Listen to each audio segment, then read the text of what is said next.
Welcome to the Dealmaker Show, the #1 place for entrepreneurs and dealmakers to learn about leveraging and generating status, frame control, and narrative power to close big deals.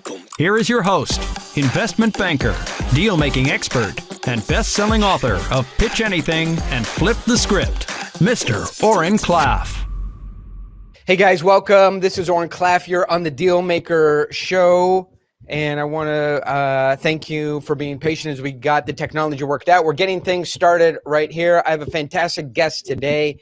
Some of you who are interested in both sales and psychology will be very familiar with the individual that I'm about to put on screen. I'd like to introduce today, it's my pleasure to host on the Dealmaker Show, Dan Ariely. Dan, welcome.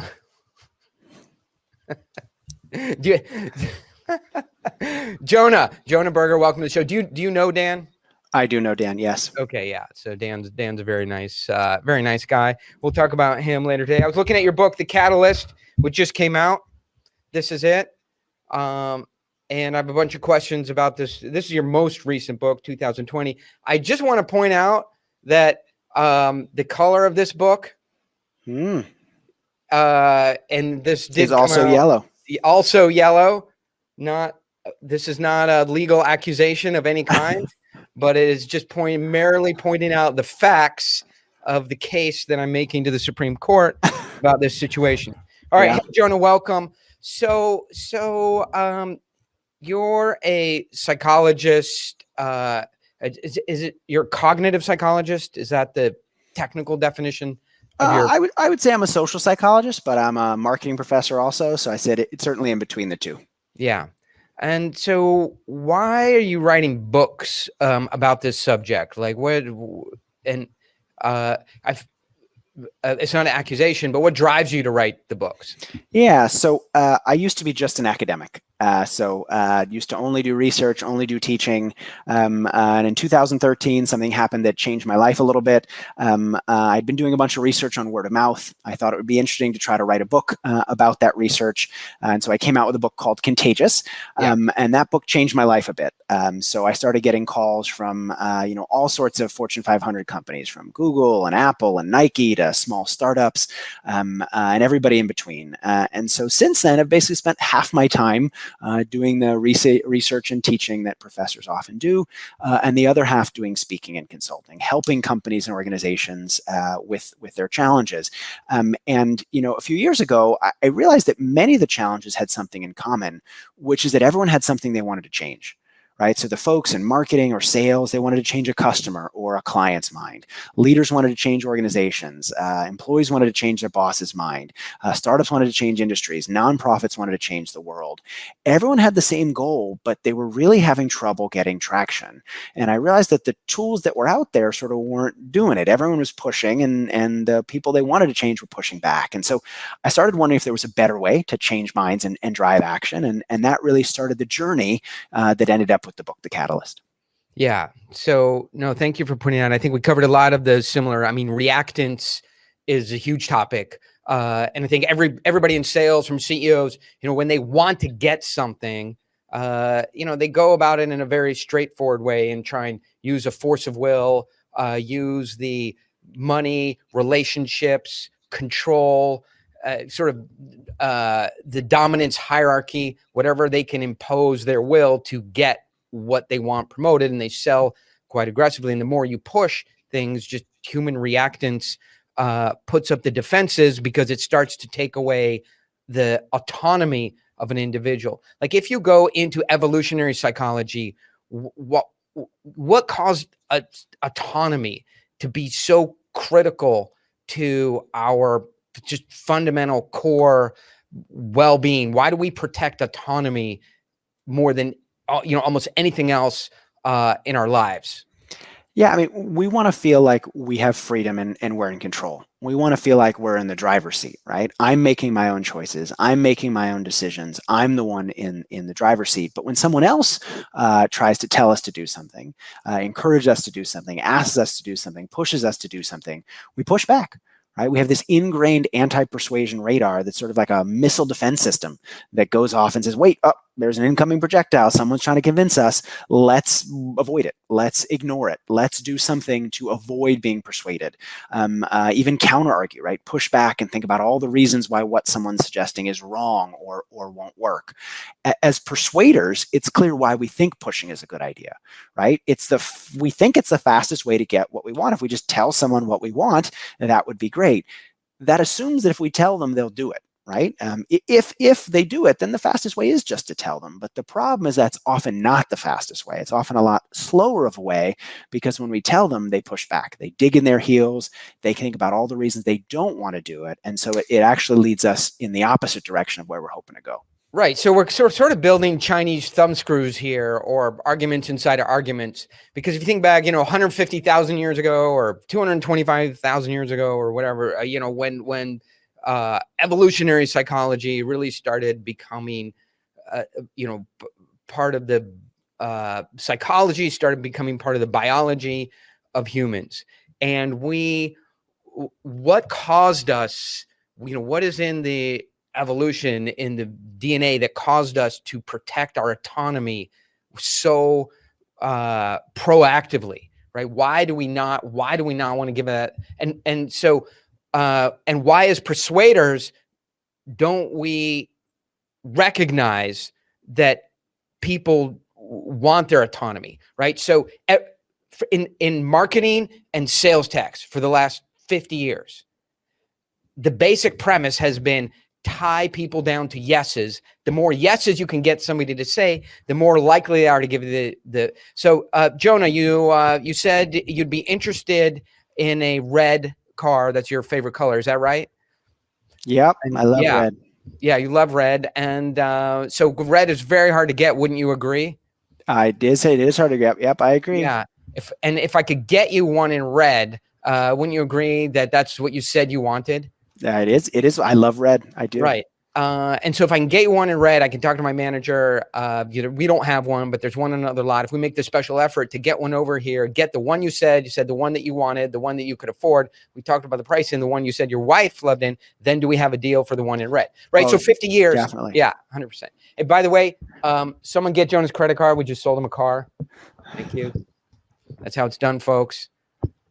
But why for 50, not 50, we're in 2021, for 70 years, every single Tom Hopkins, Zig Ziglar, Tony Robbins, everybody down the road has said, tie people down, back up in the corner, make them say yeses, tie down those yeses and use these logical circuits to make people finally say yes, and then hold them accountable for that yes, jam the paperwork in front of them, press hard, Mr. Jones, 5th copy's yours. You own this motherfucker. But if it's true, which I believe it is, that reactance is so powerful that we are so defensive of our autonomy, why did the entire sales industrial complex build its entire reputation in marketing and sales on taking people's autonomy away? How did we get into that Chinese thumbscrew? Yeah, well, I mean, I think there are a couple of reasons. First, we're focused on what we want, right? I mean, we're focused on the outcome we want to achieve. I want to sell more cars. I want to sell more of this. I want to change this person's mind. I want to do this thing. We spend a lot of time thinking about what we want. We don't spend as much time understanding the person we're trying to change and what's in the way. Right? We spend a lot of time saying, well, what could I do to get this person to change, rather than saying, well, why hasn't this person changed already? And so we really need to be a lot more customer focused, whether that customer is an actual customer or whether that customer is a boss, a colleague, an employee, anyone at all. Who is that person that we're trying to change? And what are the barriers or obstacles that are getting in the way, right? Often we think it's information. We say, well, if I just gave someone more information, they would come around. If I just told them why they should do what I want them to do, they will change. Rarely is information the barrier we think it is. More often the barrier is, well, it's not their idea, it's my idea. More often the barrier is it's too far away from where they are at the moment.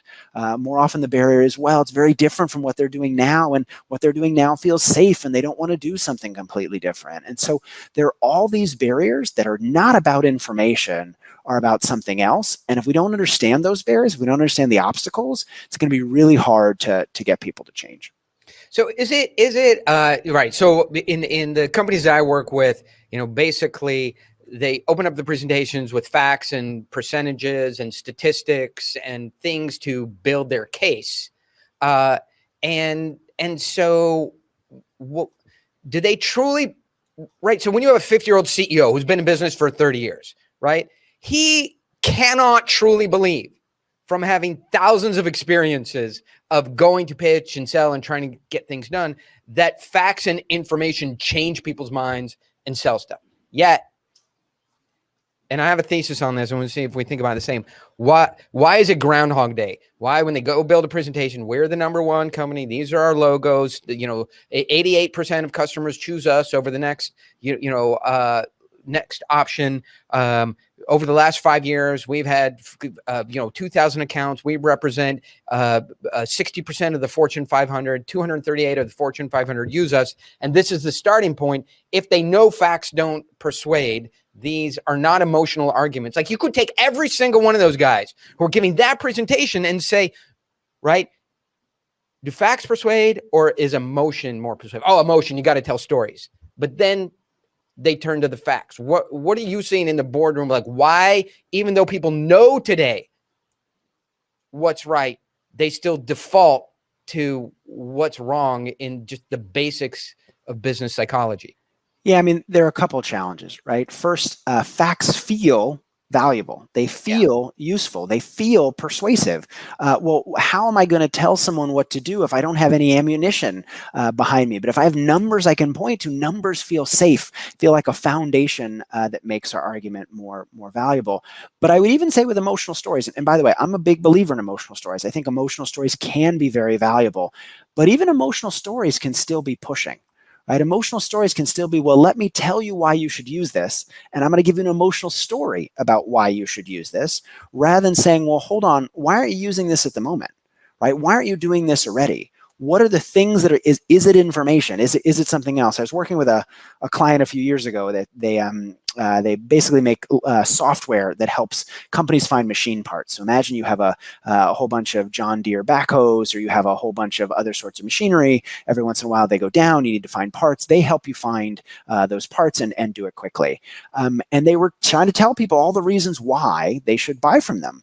And we stepped back and we said, well, wait a second, let's create the customer journey from awareness all the way through, and let's think about what the barriers are. So some people are not aware that you exist. That's clearly a barrier, right? They've never heard of you. Some people are aware you exist, but don't understand what the value proposition is. Some people understand the value proposition, but don't think they have the problem. Other people think they have the problem, but think it's too expensive. Other people don't think it's too expensive. They're worried it won't integrate with their existing programs. And so moving through there, we're able to say, well, what are the different barriers that are getting in the way? And notice the solutions are very different depending on what the barriers are. If it's information, let me list all the information. But hold on, if it's price, or if it won't integrate with my existing systems, those are two very different barriers. If it's price, maybe we need an introductory offer. If it won't integrate with the existing systems, maybe it's, well, let's raise our price actually and offer white glove service where we come in and do the integration for you. The more we understand about the people, whether those people are individuals or companies that we're trying to change, the more effective we can be. If you go into a doctor's office, doctor doesn't start by saying, hey, let me put a cast on your leg. Doctor starts by saying, well, wait, tell me about the problem. And only once they've understood the problem do they prescribe a solution. And but I think now we're in the what I call the Dan Ariely conundrum. Damn it, you said 17 things I loved and 2 things I hated, and I'm trying in my tiny dinosaur brain to collect all that. Oh, so what I really loved, and I think we have to record for all history, is for those of you guys out there, facts. It's not that the facts are useless or you shouldn't start with facts. And what I love what Jonah said is facts are used to take down specific barriers. So starting with facts, we're number one. Like I work with semantic, right? Nice little $18 billion company. And well, actually they split into Semantic and Veritas. So I think they're down to 10 billion. But anyway, they start their presentation. Hey, we work with 498 of the Fortune 500. We may actually work with all of the Fortune 500, but we just can't find those other two on whatever updated list the Fortune 500 is. So that's the start of their presentation. And I always, I didn't agree with them starting out like that, because to your point, nobody is doubting that semantic is used by almost everyone, right? That's actually like a reduction in what people believe. People believe like semantic as backup software is used by, 50,000 of the Fortune 51,000. Like everybody had, there's who else are you using? Yeah. Oh, hang on a second. Hey, Matthew, would you be willing to turn off the AC? Because I can't hear myself think, and that's not good. I can barely think without not being able to think. Matthew? Okay, thanks. Hey, so facts, I think, and information are used to tear down barriers that are known to exist. And if you're just like taking pot shots at sticking points when you lead. I love this. Like when you, because we just dissuade people from starting out presentations with statistics, facts, and information because it's not emotional. We don't find it persuades and everything like that. But I think a nuance that you've added is that you're just taking pot shots. Yeah, what's the problem, right? As you sort of alluded to there, if the problem is, hey, they don't believe that companies use you, well, then that's a great fact. But if that's not the problem, then it's not the right solution, right? In some sense, before you figure out what the right solution is, you need to understand the problem. You got to start with the root. If you have a yard and you garden it all and you see weeds, right? The easiest thing is just to pull the top off the weed. That's the fastest. Then the weed grows back. Right? If you don't find the root, if you don't grab the weed from the bottom, it's just going to come back. You've got to figure out what that underlying issue really is and address it specifically. Okay, so now I'm excited because I feel like I have a rat in a cage, because this is fair. Because all the academics, we're, it's backwards. You guys are in the ivory tower, and we're all the experimental. The civilians out here. My dad was a college professor. He was a professor of sociology at the University of Delaware, University of Illinois, University of Wisconsin, and he was a tenured professor, University of Delaware. So I grew up with a sociologist, and my mom's a clinical psychologist. So I lived my life, as an experimental, a free, unregulated experimental rat for any sociological or clinical psychology experiment that they could dream up in wanting to do their master's thesis.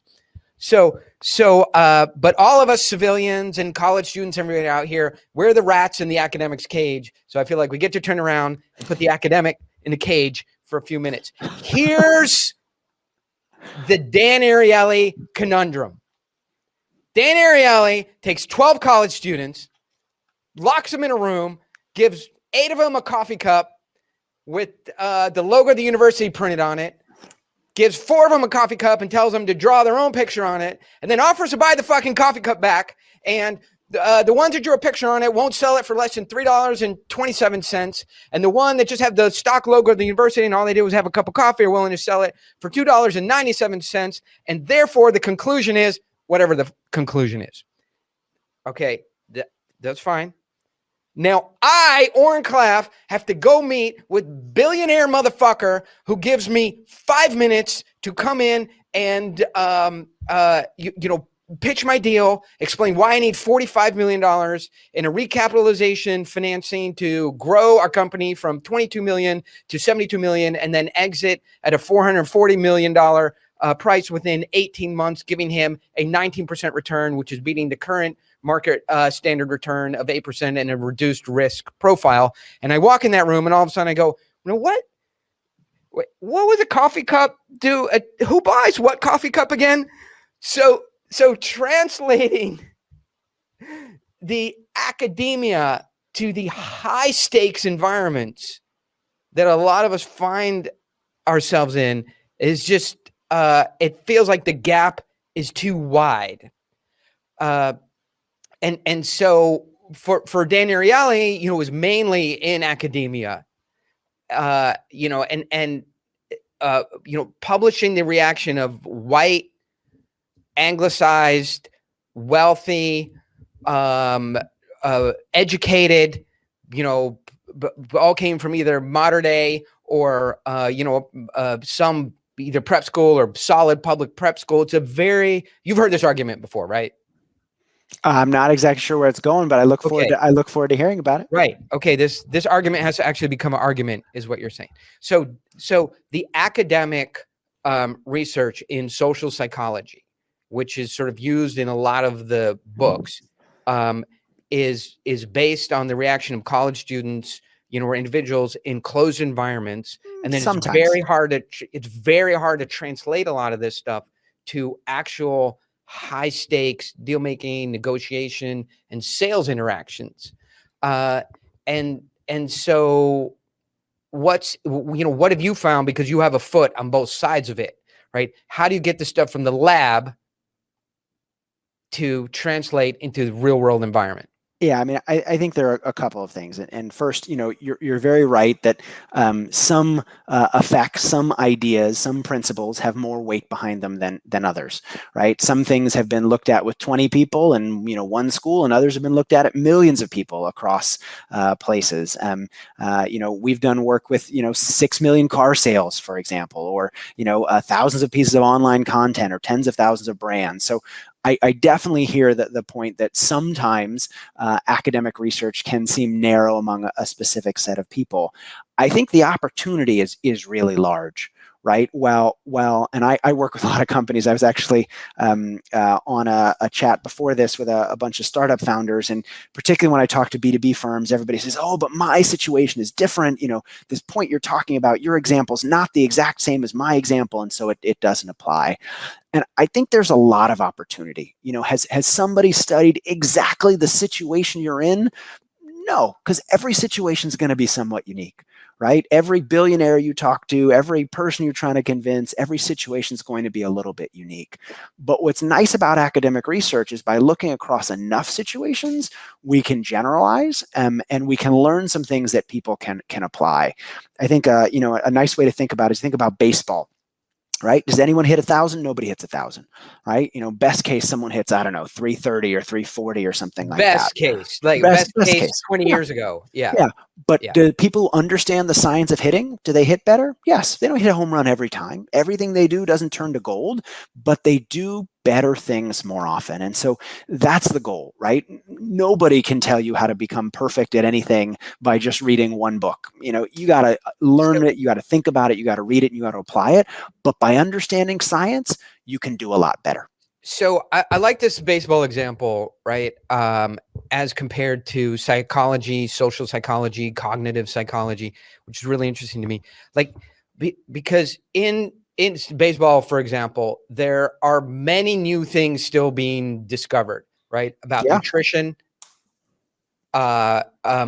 just the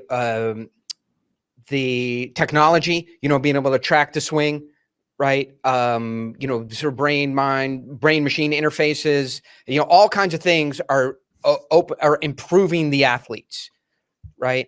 And so there continues to be statistical insights as the computers get better, as the AI get better, the computers continue to be an excellent interface for improving the athletes. Nutrition, drugs, are much better than with just Sustanon or Winstrol V or Russian Dianabol, where like these sledgehammer steroids of choice, 15, 20 years ago, and now the drugs are much more bespoke. So the drugs are good. So all kinds of new discoveries. But in psychology, it feels like, is there anything new to discover? Or are we all just kind of like stirring the pot of soup from a stone, right? It's all the same ingredients. And, we're either putting more salt or more pepper and calling it a different form of psychology. Is there anything new? Because human... there's the genetic change in humans is so slow, and we're so smart, and we've researched so much psychology. It just doesn't feel like anything new. There's anything new to come out of human psychology. But I'm not a psychologist, so, you know, or I'm not in an academic institution. I'd just love to hear from you. Like, has everything about psychology that can be discovered been discovered? People haven't necessarily changed, but the situations we find ourselves in have changed, right? So, there's some in a different domain, great work on birth order, right? Well, parents are the same, so shouldn't kids be the same? Well, they biologically, in some sense, they're similar, but they're born into very different situations. The first kid is born, there's no other kid around. The second kid is born into a completely different situation. Their genetics may be very similar, but the situation is quite different. We deal with a lot of things today that we've never dealt with before. We negotiate online. We talk to Alexa and get recommendations. We can parse things and engage in situations that we've never been able to before. A lot of my recent research is actually on automated text analysis or natural language processing. Basically, how we learn things from the language that people share and the language that impacts folks, right? So, we look at hundreds of customer service calls and look at the words that agents use and the paralanguage, the pauses and the linguistic features they use to look at language features that shape customer satisfaction.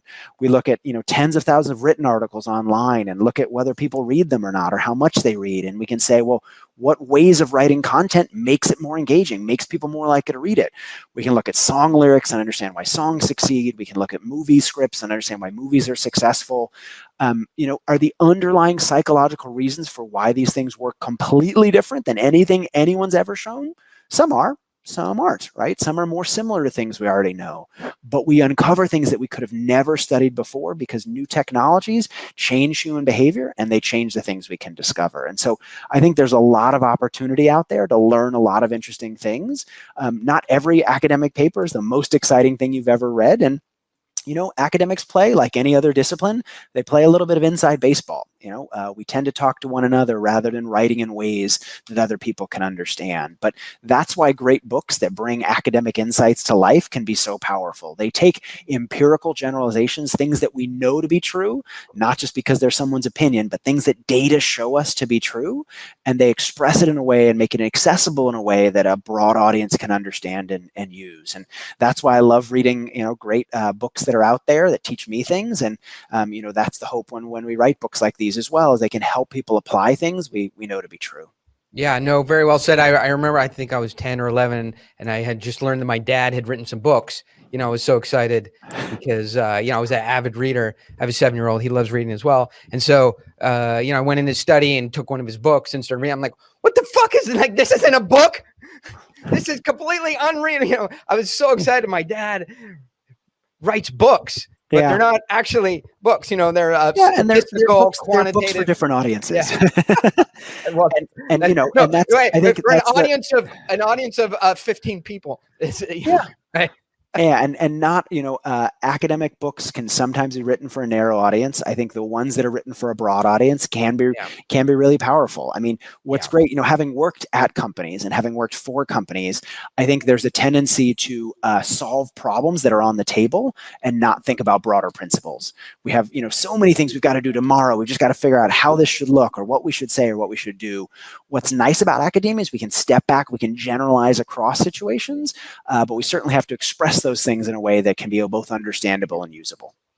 So interesting. And I think you just in the subject before, you touched on one of my favorite subjects is as this AI and machine learning starts to turn on and it has the ability, even we use a system when we want to write a blog post, right? It will suggest a lot of the language and then we can modify it.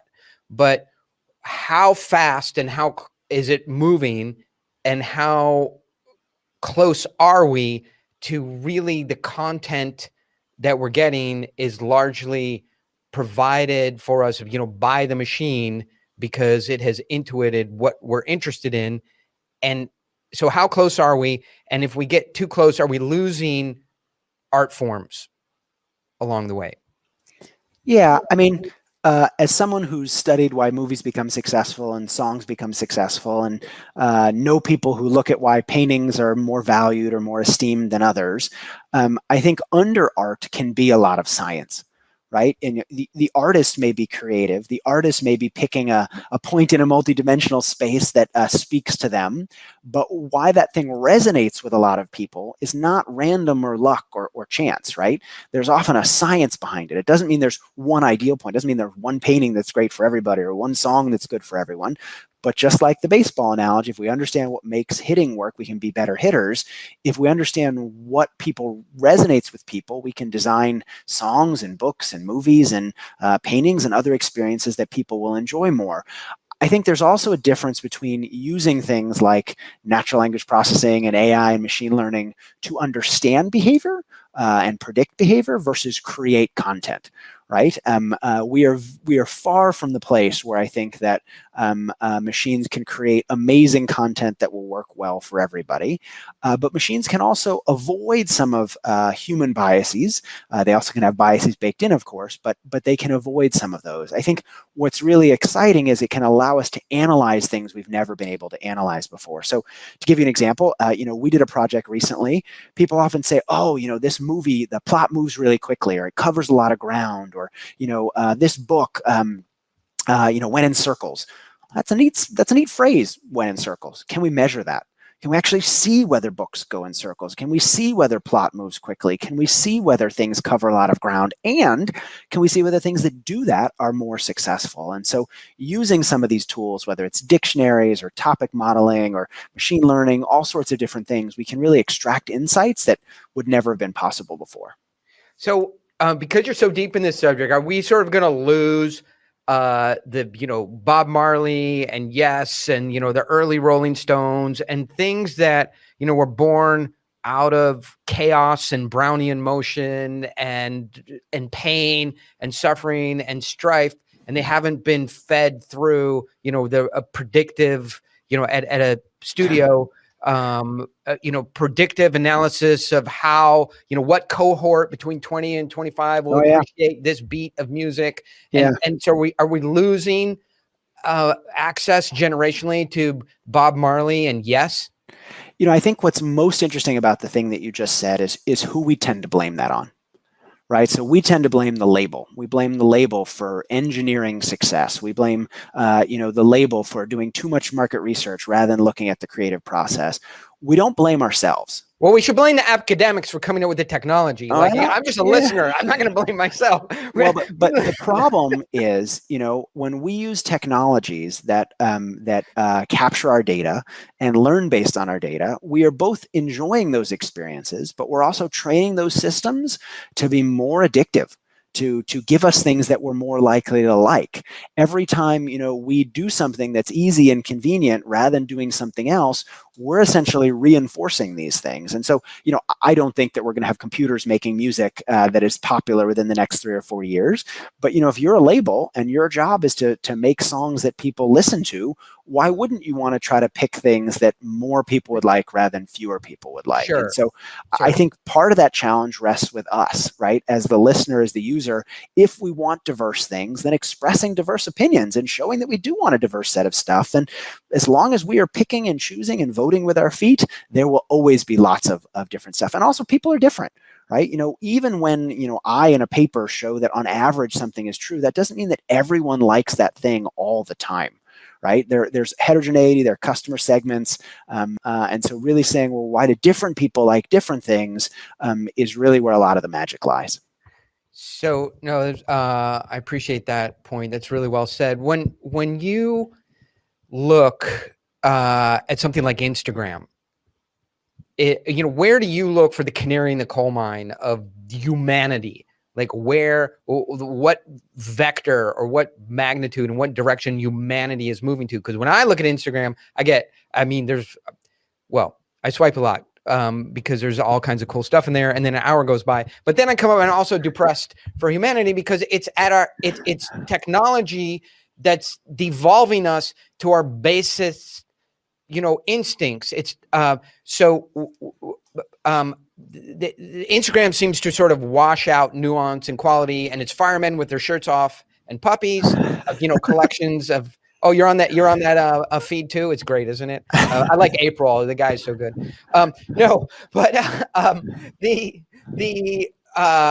So then there's collections of, greatest Simpsons moments. And then there's fortune cookie wisdom. If you try hard and surround yourself with good people, then you'll do really well. And the 5 people you surround yourself, you're the average of that. And if you don't give up when things get hard, then you'll rise to the circumstances and become great and don't care about what other people say about you. By the way, if you're not familiar with Instagram, you now own it. Just replay that over and over and over again. That's all of Instagram.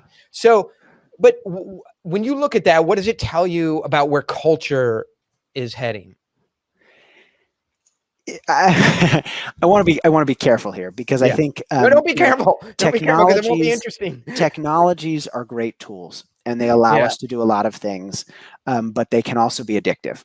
And I actually am not really on Instagram. I've used Instagram for work a couple times, and I've analyzed Instagram data, but personally, I actually don't spend a lot of my time there.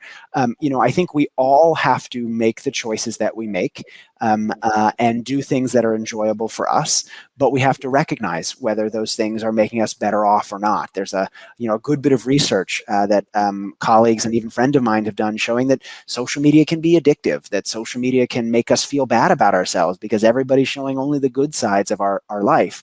So is social media useful? Yeah, it gives us lots of information we wouldn't get access to otherwise. I learn about great research and books and ideas by being on social media sometimes. Does it make us feel bad sometimes? It also does that as well. And so, like anything else, tools are not good or bad. They can be used for good or bad things. I think we each have to decide, well, what is this thing in my life? Is this adding to my happiness? Is this not? You talked about an hour goes by. Many people do things like set limits. They say, look, I'm going to be on here for 10 minutes, but I'm not going to be on for more than 10 minutes. Take a step back and say, is this giving me what I want? Am I getting what I want out of this or not? As long as you're getting what you want out of it, great. But if you're not, be careful. That said, it's not new. Tabloids have been around forever, right? People bragging have been around forever. Online allows us to see more people bragging and allows us to. Sorry to interrupt. Go ahead. But I would because also just like a dinosaur pea brain, if I don't, thank you for indulging me. But I want to hold you accountable for a minute, right? Because you're a white, highly educated Wharton professor that consults to Google saying, well, you just have to make your own determination and process a decision matrix that is going to be best for the outcome, of you and your family in terms of interacting with technology. But if you go out there in the huddled masses, they don't have that, what I would say, meta perspective on themselves. They're eating McDonald's and the shit is not good for you. Their head is down in this prone position. We have a little boy. I want to talk about kids in a minute, but this is just a thermometer, not a phone, but their head is down in this position, waiting constantly. There is not social interaction, health, communication going on among young kids. The parents are giving them the iPad as a pacifier, so they can talk among themselves or have a moment of peace. So there isn't this sort of self-determinism that you're ascribing to humanity. I think it's either you're giving people too much credit or you're unfairly, whatever the halo effect, whatever, Nobel Prize du jour effect, we can apply to that. But what I'm saying, like people don't have these choices that you have about this meta-analysis of their destiny. Let's be careful. So a few things. So first of all, people do have choices. People always have choices, right? I agree that if you don't have a lot of resources, you have fewer choices. You may not have choices about how to spend your money. You may not be able to buy healthy food all the time and provide for your family in the way that you want. You don't have to be on social media, right? There are things your choices that you can make. We all have opportunities to make choices. I think the challenge, right, and I've thought about this quite a bit in more of a philosophical sense, is who's going to step in and regulate some of these things. Yeah. Right. It's not just about technology, right? The same can be said for food. The same can be said for entertainment, right? You look on television, is all the stuff on television good, wholesome, valuable entertainment? No. Right. Should somebody come in and regulate what's on television?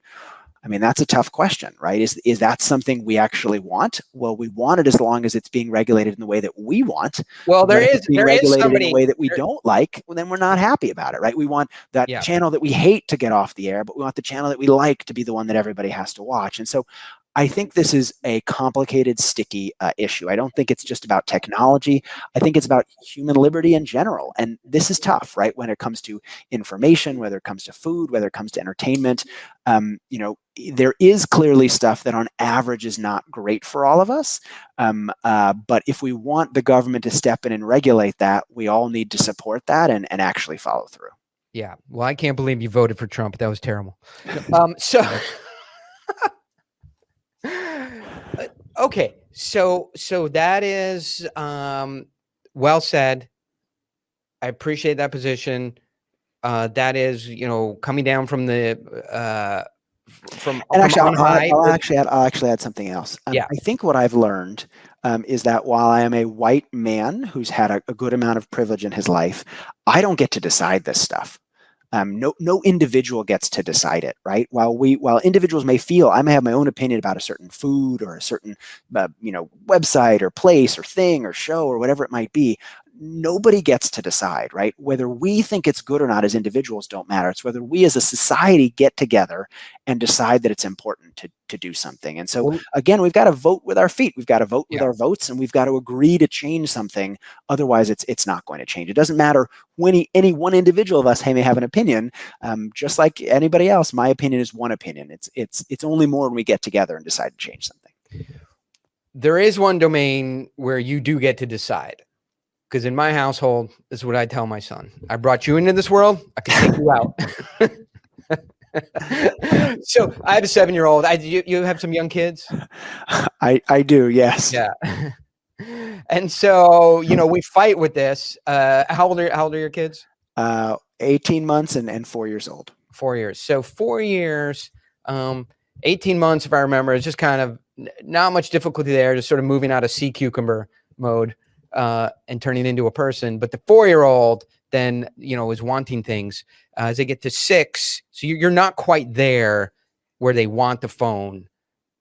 Not just because they've seen it outside of the house. So Pokemon, Sonic the Hedgehog, like we restrict our son from screen time, but he also gets screen time. Like it's unrestrictable. And so how do you think, as your kids growing up, how do you think about the compromise that you said, like, hey, there's good information on it, on the phone? Like, we'd love to show our kid, he would never know how an octopus lives its life. He would never see, a comet or a Russian icebreaker, or really, think about something and then immediately be able to explore it, research it, get Wikipedia on it, and decide if he wants to become more involved. If you think about when you and I were kids, like we're like, hey, I wonder what it's like to be a fireman. You're like, I'm not going to fucking go down to the library right now and figure that out. So I'll just pass on that subject and go play baseball, right? But these guys go, I wonder what it's like to be a fireman, right? Or I wonder what it's like to be an astronaut. And so the phone has good in it, as you said, right?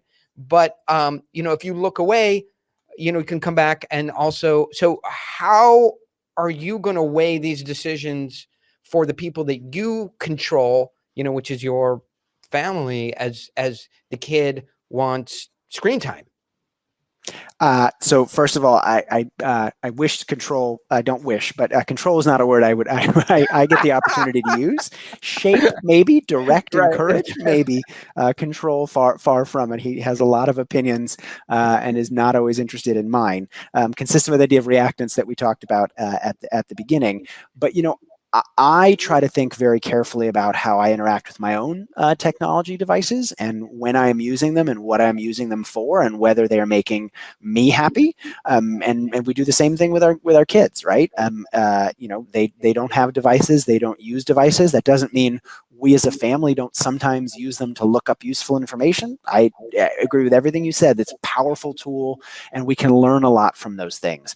Do eagles live in certain states of the United States? I don't know the answer to that question. Thank goodness that I can look online and find that out. Or what does this type of animal look like? Or what does this type of animal eat? We have amazing information at our fingertips, and I think that's really the power of technology.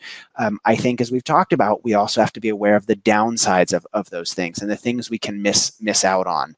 I think often. I'll say this as an adult for myself. Often we go into our device with a particular goal in mind. And an hour later, we've lost sight of that goal and we've lost sight of an hour of our time. That doesn't mean that we wouldn't enjoy 15 minutes of it or 30 minutes of it, but sometimes we lose sight of other things, as many experiences can be all encompassing. And so I think we need to be careful. We need to think about how we use these things and be purposeful in the way we do it, just like television, just like with food, just like with anything else in our lives. Well, no, that's again another thing well said. And I just see here on the comments, Jonah Berger 11, Oren Klaff 2. Hey, we're not keeping score here, all right? Come on, it's just an I don't know interview. what we're keeping score on, but I'm glad to hear I have 11. I'll work my way to 12. And you can only go to 10 anyway, guys. But I want you to keep this so you can play it back 2 years from now when it's your son who's 4. Yes. Yeah. So just, where you say, we guide him. Oh, hey, but just be very clear. I'm not saying this is going to be easy. And sorry, even if I am, I will be wrong, right? This will not be easy. This will not be a walk in the park. But, we have some friends who talk about, at a certain time of night, they turn off the Wi-Fi. And, the code changes at a certain time of night. And so then you're on your own. And unless you have a device that's also a phone. And, we have other people that use not smart devices, right? We have a great neighbor that has their child has something on their wrist where if they ever need to call mom and dad, they can, but otherwise it doesn't do anything else. And so, do we need to think strong about those things? Is it complicated? Yeah, it's complicated. But there is opportunity to take other paths if we want them. So the other thing you can do, and not a lot of people take this option, and it's an extreme route, and it takes just like a lot of discipline and effort and money, but you can also have a great kid. Yes. Okay. So I remember I'm working on that. I'm doing my best. We have invest in your kid and turn him into a great person. And then he understands, even though they're compelled to do the screen time. I remember we were at a restaurant and there was a couple looked like they were, they were so Google-eyed with each other. It looked like they were going to propose to each other.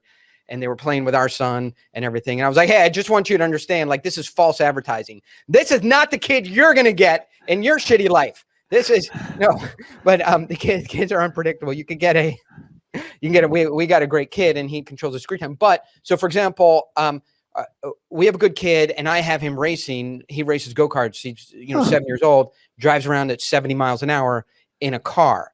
Right. And so when the stakes go up in life, especially with your family, like I have to exert control over that environment because the stakes are so high. The things that a 7-year-old that self-determines are safe and interesting and desirable to do in a car that goes 70 miles an hour, he just doesn't have the experience. So you do have to set very firm controlling boundaries because when the stakes go up in life in any situation, you do need to exert more control and you can do less to shape, as using your language. So, as you get into business, when the stakes come up, yes, you want to guide, you want to shape, you want to advise, you want to contribute. But, if it's a $1 million account, we recognize the stakes and want to instinctively be more controlling and exert more effort into the control and getting the win. So I guess where I wanted around the corner is something that I read in Catalyst. Surface the cost of inaction. Yeah. Surface the cost of inaction. So if you could describe it, and then I can yell at you for a bit, and then you can defend your position, and then you can say, thank God this was only an hour, and the full scheduled 3 hours did not happen. I'll talk about this quickly because I think we only have a couple minutes left and I want to make sure to take any more questions if you have them. But I think the basic idea is anytime we're trying to get people to change, they're switching costs, right? Those costs can be money if I am buying a new phone or new car. They can be time and effort if I'm switching systems, if I have to learn a new process, a new way of doing things. Anytime we're asking people to change, there are costs. Not only are there costs, which people hate, but costs are often upfront and benefits are often later. Yes, the new phone, car, software, system, idea might be better, but I'm not going to find out until I invest all the things to change.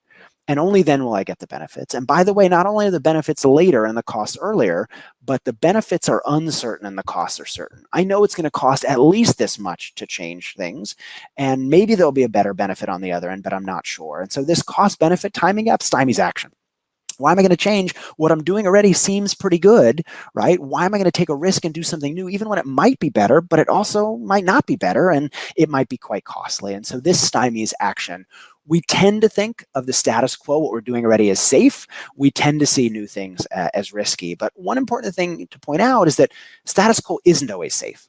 Right? Sticking with what we're doing isn't always the safest way to go. I teach a case actually at the Wharton School on a beer company that's thinking about introducing a new line of beer, and they're worried it'll cannibalize their old line. And they're thinking about introducing a new line though, because year on year they're losing 2% of sales. And 2% isn't a lot, but if they do nothing for a few years, it's going to start to be a lot. And so we often think doing nothing is safe. Well, the safest thing is not to change, but actually doing nothing can be quite costly. And so the idea of surfacing the cost of an action is just to make people realize that doing nothing isn't as safe as it might feel. I'll give you a simple and dumb example, and then maybe we can wrap up. But I had a cousin who was typing his email signature every time he would write his email, right? So he'd type, regards, Charles, or whatever it might be at the bottom of his email. And I said, look, man, it's taking you time to do this each time. And he goes, no, I like it this way. It is what it is. And so finally I was like, I hit on a strategy. I was like, okay, how long does it take you to write your email signature? It's like only 5 or 10 seconds. And I said, well, how many emails do you write in a week? And he said, oh, I don't know, 300, 400 emails. And I said, well, how much time do you spend in a week writing your email signature? And he thought about it for a minute, he sort of did the math, and then he went to Google and typed in how to automate your email signature, because at each moment, it took him less time to write it by hand than it did to look it up and do it. So in each moment, it was less costly to stick with the status quo. The status quo was safe. But over the course of time, adding up all those times that you have to do it, the cost of inaction was actually much higher than the cost of action, right? And so that's what I did. I tried to highlight that cost. I tried to show them, look, at each individual moment, it may feel like it's safe, but actually doing what you think is safe is not. It's better to change. So this feeds to me exactly and I agree 100%, and it's a well highlighted point. It feeds to me 100%, again, the Dan Ariely conundrum, which is the stakes are very low in an email signature. So one thing I've discovered, when you are, in a room proposing something, in the million, 20 million, whatever the stakes are for you, stakes are different for everybody. Stakes for a 4-year-old is different than stakes for a 55-year-old CEO of an energy company. But when the stakes are high and you surface the cost of inaction for people, it's clear that it's self-motivated. I find that when you're in that boardroom and you tell someone, hey, if you don't do anything, this can continue to cost you $1 million a year. So you're talking about sophisticated people who understand the risk reward and their downside. And then when you highlight the cost of inaction in high stakes scenarios, I feel like we tend to trigger, reactance or self-serving messaging. Yeah. So I just wanted to get your reaction to that. Yeah. And that is actually one of the big points of the entire book, right? Not telling people something, but encouraging them to get there themselves.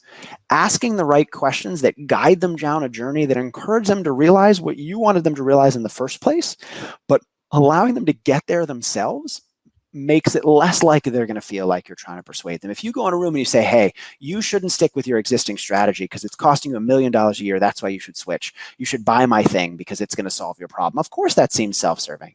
If you go in there instead and you say, hey, think about this thing you're using at the moment. What are some of the things that are good about it, and what are some of the downsides? What are those downsides costing you?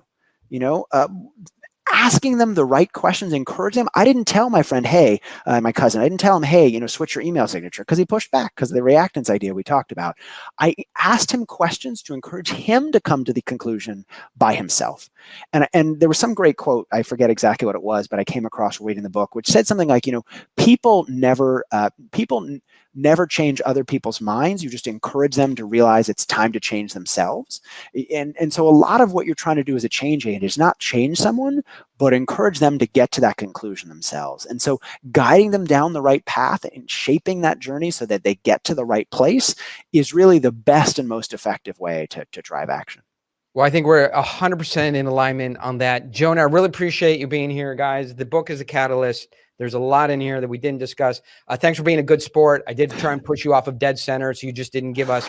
Well, look, you already have videos out there. We don't need to repeat the videos that you already have. And I think today you have something fresh and new and exciting. I hope we didn't make you too uncomfortable, but you're a very intelligent academic, and clearly you have asbestos underwear. You could take a little bit of heat.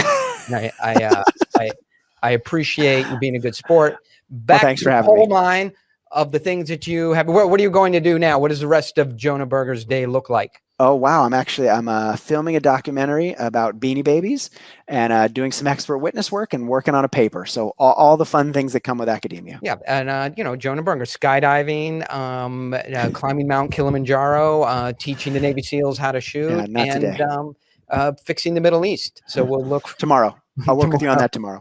Thanks a lot for being here. I really appreciate it. Thanks. Appreciate you having me. Bye now. Hey, thanks for listening, and be sure to stay tuned for more great content from Oren Klaff. If you want to get daily insights and additional assets, go to orenclaff.com/daily and sign up for a 7-day trial of the Daily Dealmaker. See you next time.